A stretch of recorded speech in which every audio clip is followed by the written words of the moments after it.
하고요. 상명대학교 석사를 졸업했고 그 상명대학교에 계시다가 지금 경성대학교에 계신 정별 교수님과 함께 논문 작성했습니다. 그래서 제목은 생성형 AI 환경에서의 저장성 판단 기준과 권리 귀속에 관한 융합적 연구, 인간과 AI의 협업 저작물을 중심으로라는 제목으로 작성을 했습니다. 그래서 연구 배경은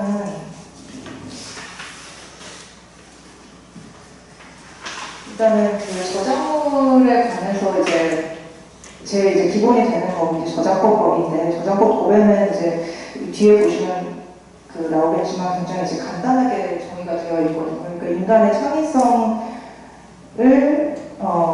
인간의 상상 또는 감정을 표현한 창작물, 이게 저작물이다, 이렇게 정의가 저작권법 제2조 1호에 되어 있는데, 이것만 가지고는 지금 최근 몇 년 사이에 생성형 AI 기술 발전이 굉장히 비약적으로 이루어지고, 이에 따라서 음악 산업의 변화도 굉장히 가속화됐는데, 이런 저작권법에 있는 저작물성의 전통적인 판단 기준만으로 인간이 AI를 도구적으로 사용했을 때, 생성형 AI를 도구적으로 사용했을 때, 이거에 대한 저작물성을 과연 어떻게 하면 객관적이고 모두가 동의할 수 있는 기준으로 판단할 수 있는지, 이런 거에서 연구를 시작을 했고요. 그래서 AI 생성물에 관해서 기존에 있던 저작물성 관련한 학설 정리해봤고, 요거 관련한 판례 몇 가지 보고, 그 다음에 인간 기여도 지수에 관해서 모형을 한번 제안을 해봤습니다. 이걸 산술적으로 어떻게 판단할 수 있을지에 대한, 그래서 그 부분 요소별로 해가지고 어떻게 이거를 좀 상식적으로 구현할 수 있을지에 대한 부분을 제시해봤고, 그 관련해서 최근에 퍼블리시티권이라든지 인격권이라든지 이런 거 관련한 문제들, 그리고 향후에 산업적으로 법제를 어떻게 개선하는 것이 좋을지에 관한 제안까지 좀 다뤄봤습니다. 그래서 아시다시피 생성형 AI 기술이 발달하면서 멜로디나 화성이나 편곡이나, 그러니까 음악 산업을 기준으로 봤을 때 이런 부분들을 자동 생성할 수 있고, 결국에는 이거를 인간은 프롬프트를 짜고 여기에 AI가 1차적으로 제공한 창작물에 대해서 생성물을 분해, 재조립하고, 이런 과정을 통해서 완성하는 이런 새로운 창작의 방식이 생긴 부분이죠. 그래서 어떻게 보면 이런 하이브리드 창작 구조가 점점 확산이 되면서 기존 저작권법 체계에 관해서 저작물이 인간 중심 개념의 설명으로 되어 있었는데, 이런 부분들을 어떻게 판단할지에 대한 어려움이 생기고, 평가 기준이 불존재함에 따라서 이 공백을 어떻게 메꿔서 합리적으로, 법제적으로 이거를 구현할 수 있을지, 이런 부분들입니다. 그래서 저작권법에 관해서는 법과 대법원 판례에서 드러난 부분들이 있는데요. 결국 아까 제가 말씀드린 것처럼 저작권법 제2조 1호에는 인간의 사상 또는 감정을 표현한 창작물, 또 표현의 주체는 기본적으로 인간이어야 되는 거죠. AI는 존재하고 있지 않고요. 그리고 단순한 아이디어는 보호 대상이 아니고 구체적인 표현만 저작권으로 보호되는데, 이 부분이 법에 규정되어 있는 부분은 아니지만, AI를 이용한 AI를 도구적으로 이용한 창작 과정에 적용을 해보면, 결국에는 인간이 집어넣는 프롬프트는 일반적으로 아이디어, 그러니까 구체적인 표현이라고 볼 수 없고, 그러니까 저작권의 보호 대상이라고 볼 수 없는 일반적으로 그냥 아이디어에 불과한 것. 물론 이 부분도 구체적으로 프롬프트를 어떻게 넣는지에 따라 약간의 달라지는 부분도 있겠지만, 일반적으로는 프롬프트를 넣는 것까지는 아이디어의 영역이라고 보고, 그 다음에 이거를 구체적으로, 보다 구조적으로 설계하는 부분은 표현의 영역으로 진입이 가능하다. 일단은 기본적인 이론이나 개념은 이런 식으로 구별을 할 수 있겠다고 볼 수 있겠습니다. 그리고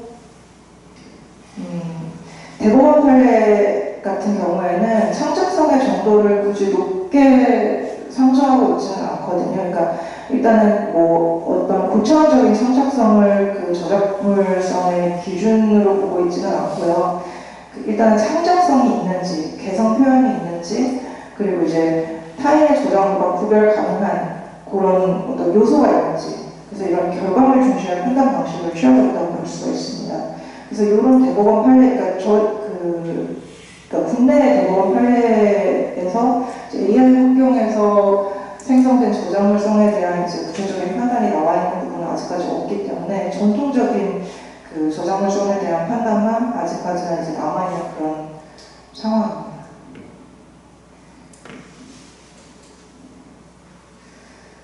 그래서 이제 그러니까 학설도 이제 전통적인 학설은 이제 그러니까 전통적인 학설이라는 게 없죠. 사실 AI 생성물이 있기 전까지인데 AI 생성물이 나오면서 이제 굳이 학설을 이제 분류를 해보면 이제 AI는 사상이나 감정을 가지지 않고 기본적으로 이제 저작권자는 인간일 수밖에 없으니까 AI 생성물에 대해서는 뭐 저작물성이 아니다 이런 이제 학설이 있을 수가 있는 거죠. 이런 부분들은 어떻게 보면 이제 전통적 분리를 엄격하게 적용을 했을 때.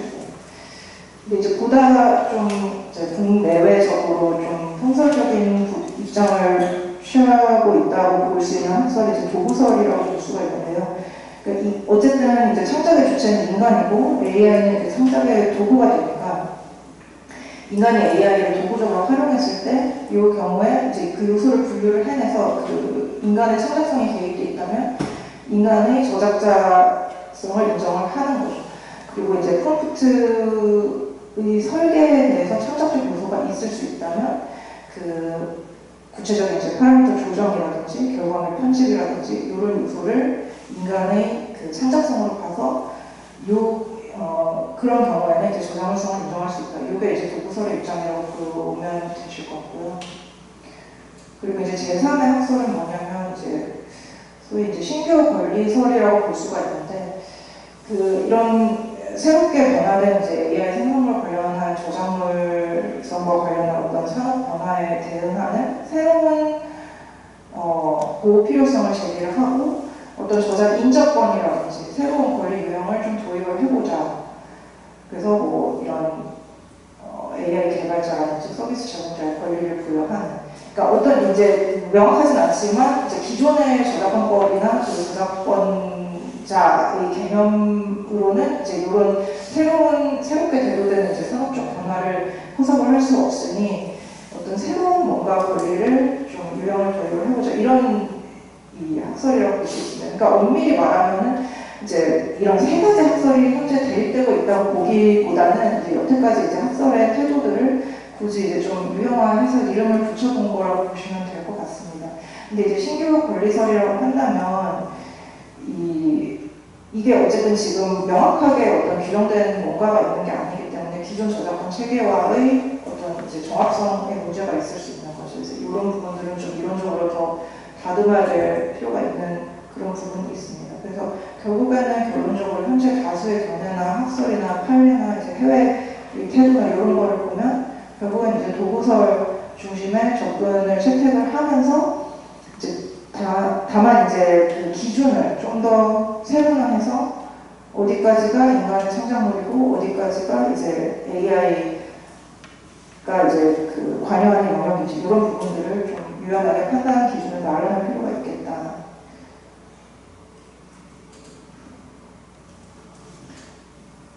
네. 그래서 이제 국내 판례는 지금 명확한 부분이 아직은 없어서 이제 해외 판례를 보면 이 사이들 vs 펄버터는 이제 어떻게 보면 이제 약간 그 최초의 그 선제적인 이제 판결이라고 볼 수 있는데요.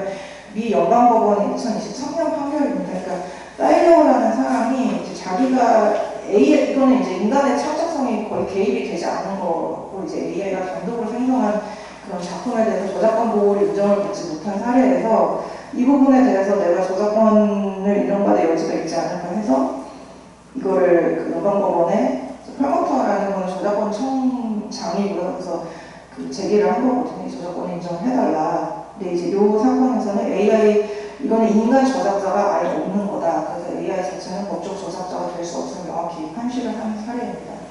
그리고 이제 그 이후에 네, 그래서 이 부분은 이제 전통적 저작권법 원칙의 제 확인이라고 보시면 될 것 같고요. 네, 그렇습니다. 그리고 이제 그 이후에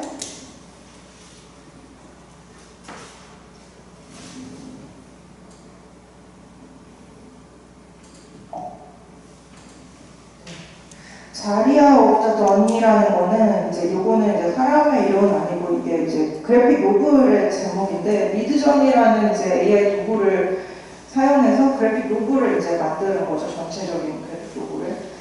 이 사람은 이제 크리스티나 카슈타노바라는 사람인데 이 사람이 이제 저작권 등록을 신청을 했더니 미국 저작권청에서는 이제 부분적만 아예 이제 인정 안 해준 건 아니고 부분적 등록 승인해가지고 나머지 부분은 이제 인정할 수 없다 이런 결정을 했던 사건입니다. 그래서 이 사건이 이제 앞서 그 말씀드린 사일러 사건하고 이제 다른 의미를 가지는 부분은 뭐냐면 이제 그 이제 부분적으로 이제 인정을 하는 부분이 있으니까 그 이걸 구별 기준을 이름 이제 제시한 데서 이제 유의미한 점이 있었던 거죠. 그러니까 AI가 생성한 이미지 자체는 저작권 보호 대상이 아니다.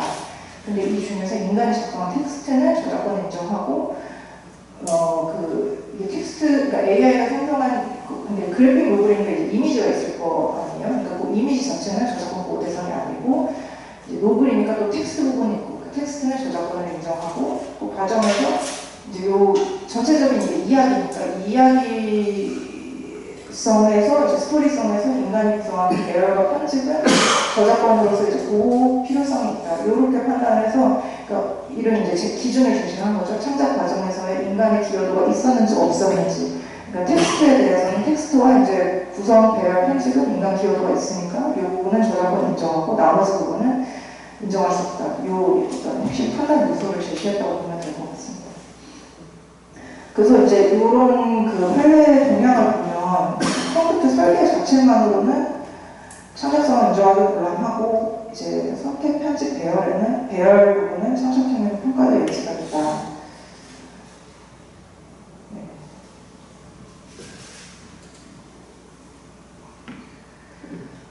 그래서 결국에는 이걸 음악 창작에서 AI를 어떻게 활용할 수 있는지를 좀 구식화를 해봤는데 처음에 이제 프롬프트를 넣는 거죠. 그러니까 뭐 이런 음악의 과정에서는 뭐 어떤 분위기에 이제 음악을 만들어 달라고 이런 프롬프트를 넣는 이런 부분들. 근데 이게 이제 화성 뭐 어떤 화성을 써라, 어떤 악기를 넣어라, 어떤 리듬 패턴을 넣어라 이런 식으로 구체적으로 이제 지정을 하게 되면 이 부분도 이 프롬프트도 어떤 창작성에 개입이 됐다고 이제 인정될 수 있는 여지가 있는 부분이. 그 얘기는 이제 다음에서 조금 더 자세하게 하기로 하고요.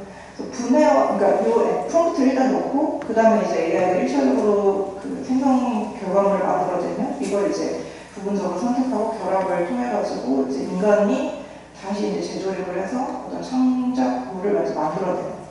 그 요거를 이제 또 한 번만 이 프롬프트를 넣는 게 아니라 여러 가지 이제 다양한 이제 다수의 과정을 통해 가지고 다수의 생성 결과물을 만들어내고 이 부분은 이제 편집하고 인페이팅 수정해서 이걸 이제 점점 더 구체화하는 거죠. 편집과 피드백을 통해서. 그래서 이제 결국에는 이 인간이 맨 마지막에 이제 이 결과물을 보고 최종 결과물을 뽑아내는 이런 과정을 좀 어떻게 보면 도식화를 할 수 있을 것 같습니다. 그래서 이제 처음에 이제 제가 프롬프트를 넣는 것 자체는 이제 아이디어 영역이라고 말씀을 드린 게 이제 만약에 어떤 슬픈 발라드 곡을 만들어 달라 이런 거는 이제 전혀 어떤 창작자의 개성이나 어떤 그러니까 창작적 요소가 없다고 볼 수 있는 거죠. 단순 아이디어가 구체적인 표현이 없는. 그래서 이 부분은 이제 저작권법상 보호하지 못하는 아이디어에 이제 그치는 부분인데 구조적 프롬프트, 그러니까 뭐 2도, 5도, 1도 이렇게 해서 이렇게 지정해달라. 아니면 이제 마디를 악기 어떻게 하고, 빅킹 어떻게 하고, 리듬 패턴 어떻게 하고 이런 부분들을 구조적으로 넣으면 이제 표현의 영역을 점점 진입할 수 있는 그런 부분이 있는 부분이죠. 이제 뒤에 부분도 마찬가지고 화성 악기 리듬을 구체적으로 지정한다든지 뭐 반복적 피드백 이렇게 되면 이제 아이디어에서 점점 이제 저작권으로 보호받을 수 있는 표현의 영역에 그 점차적으로 진입하는 과정이라고 볼 수 있을 것 같습니다. 그래서 이게 이제 말로만 하면 어디부터 어디까지가 아이디어고 어디부터 이제 표현인지를 좀 알 수 없는 부분이 있어서 이 지수 모형을 이제 그 독자적으로 한번 제시를 해봤는데요. 그러니까 이거 Indicative Human Contribution Index라고 이제 해서 평가 도구를 한번 제안을 해봤습니다. 그래서 이제 프롬프트 복잡도는 이제 복잡도를 PC, 수정 횟수 강도를 배열의 도착성을 AR, 총 생성량 TG, 그리고 인간 가중치를 이제 휴먼, 휴먼 이렇게 해가지고 이 수식을 한번 만들어 봤습니다. 그러니까 시그마에서 이제 프롬프트 복잡도, 수정 횟수, 강도, 배열의 독창성 부분을 합산을 하고 요거를 총 생성량과 총 생성량 곱하기 인간 가중치로 나눠서 한번 수치화를 해보는 것은 어떻겠냐고 제안을 해봤고요. 이런 부분들을 결국에는 어디다가 써먹느냐에 대해서는 이제 뭐 분쟁이라든지 이제 계약 실무라든지 뭐 공동 저작자 간 수익 배분 비율이라든지 아니면 이제 결국에는 이제 신탁관리 단체가 지금 그거를 수익을 나눠주고 있잖아요. 그런 부분에서 얼마나 이게 창작성이 개입이 돼서 이 부분을 창작자한테 이 수익 공유를 할 수 있을지 이런 그 계산 시기의 하나로 이제 제안할 수 있지 않을까 그렇게 해서 제안을 해봤습니다. 그래서 이 구체적으로는 이제 계약 설계 도구, 가이드라인 수립, 그리고 이제 창작자 권리 보호 이런 데에 이 수식을 활용할 수 있는 가치가 있겠다. 그리고 신탁관리 및 수익 배분 모델이라든지 계약 가이드라인 설계, 또 분쟁 해결, 그러니까 누가 이걸 창작했는지에 대한 실제로 분쟁이 발생했을 때 이런 현식을 기준의 하나로 조금 더 구체화해서 제안할 수 있는 그런 가치가 있겠다. 그리고 플랫폼 사업자의 이제 실무에도 수익 배분 시스템을 어떻게 설계하는지에 대해서 이게 만약에 이제 좀 모두가 동의할 수 있는 그런 수식이 된다면 그런 부분들에 이제 적용할 수 있는 하나의 부분이 되지 않을까. 그리고 이제 좀 그래서 이 부분과 더불어서 이제 최근에 문제가 될 수 있는 게 이제 그 보이스 자체 이제 저작물 인정이 어려운데 이런 부분들에 있어서 어떻게 하면 이제 이거를 잘 보호할 수 있을지 이런 부분들에 대한 얘기입니다. 그래서 인격권이나 퍼블리시티권 침해 이런 가능성이 있어. 그러니까 이런 지금 AI 음악에 대해서 어떻게 이제 원 제작자의 인격권이나 퍼블리시티권을 보호할 수 있을지. 그래서 이런 기술적인 부분들에 대해서는 이제 AI 생성물을 명시한 이제 워터마크를 표시를 한다던가, 이제 어떤 표시 규정을 마련한다던가, 이제 그런 부분들을 통해 가지고 아티스트의 권리를 보호할 수 있는 그런 방안을 생각을 해봤고요. 그리고 이제 AI가 이제 점점 AI 기술이 이제 확산되면서 이제 텍스트 앤 데이터 마이닝이 이제 필수적인 그렇게 해야 이제 AI가 점점 이제 학습을 하고 이 부분을 이제 그 널리 이제 활용을 시킬 수 있습니다. 근데 이제 반대급부적으로 보면 그러면 이제 그 과정에서 이제 동의 없이 제공되는 그 원 저작자의 권리 이런 부분들이 이제 문제가 될 수 있어서 그래서 이제 제 대표적으로 대두되는 게 주로 이제 유럽연합에서 이제 얘기하는 그 옵트아웃 권리를 이제 보장하는 이런 부분들이 있는데 이 부분들 저작권자가 이제 결국에는 이제 거부를 하면 이제 데이터 마이닝을 하지 않을 수 있는 이제 이런 부분들을 이제 주로 이제 제시하는 게 옵트아웃인데 이거를 기술적으로는 어떻게 보장할 수 있느냐 보통 이제 스니더블 방식의 거부 표식을 도입하는 이런 그 방안, 기술적인 방안으로는 이런 방안이 이제 유럽연합에서 많이 논의가 되고 있는 부분입니다. 근데 이제 이 옵트아웃을 한다고 하더라도 이게 이제 한계가 기술적으로나 이제 뭐 실제로는 좀 거부를 할 수 있는 그런 한계 상황이 있을 수 있으니까 결국엔 이걸로 이제 그 보상의 차원에서도 논의를 해주는 게 병행적으로 필요할 수 있겠는데요. 그래서 이제 라이선싱을 아예 줘서 이제 그 투명한 이제 라이선싱 체계를 구축해서 이런 학습 데이터셋에서 구축되는 이 원조작자의 권리에 대해서는 라이선스를 주고 또 아니면 이제 보상정제도 기여도 정산할 수 있는 구조, 그래서 이런 단계별 보호하는 과정을 좀 제안을 해봤습니다. 이렇게 수집, 학습, 분석, 생성, 운영 과정.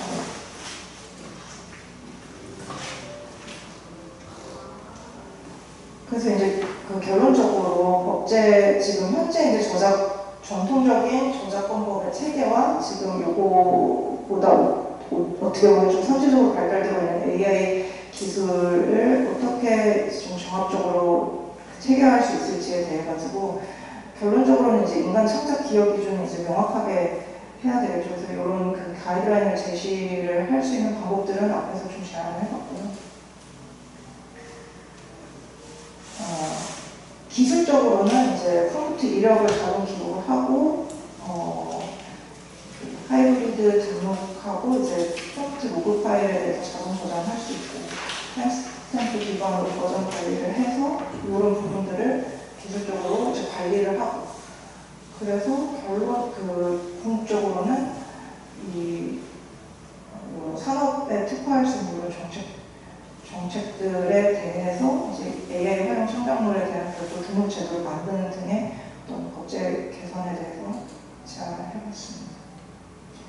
그래서 이제 다 살펴봤는데요. 그러니까 이게 지금 결과적으로 이제 연구 방법이 이제 국제 해석 중심으로 접근을 했는데 뭐 산업 현장 인터뷰라든지 뭐 사례 기반 검증이라든지 이런 부분들은 이제 뭐 지난이나 이제 시간의 한계로 좀 분석의 제한에 있었던 부분이 있어서 이런 부분들에 대한 그 연구가 병행이 된다면 앞으로 그리고 이제 실제로 AI 플랫폼 사례 연구에 대한 부분이라든지 이런 부분들이 좀 병행이 되고 이런 제한 모형 아까 이제 제안했던 그 인간 기여도 지수 모델을 실증적으로 이제 그 거꾸로 이제 교차 검증을 하는 부분을 통해 가지고 현장에 적용하고 신탁관리 단체와 협력하거나 이런 데이터베이스를 구축함으로써 검증을 해야 되는 과제는 아직 남아있다. 그게 이제 연구의 한계 및 향후의 과제로 말씀을 드렸고요.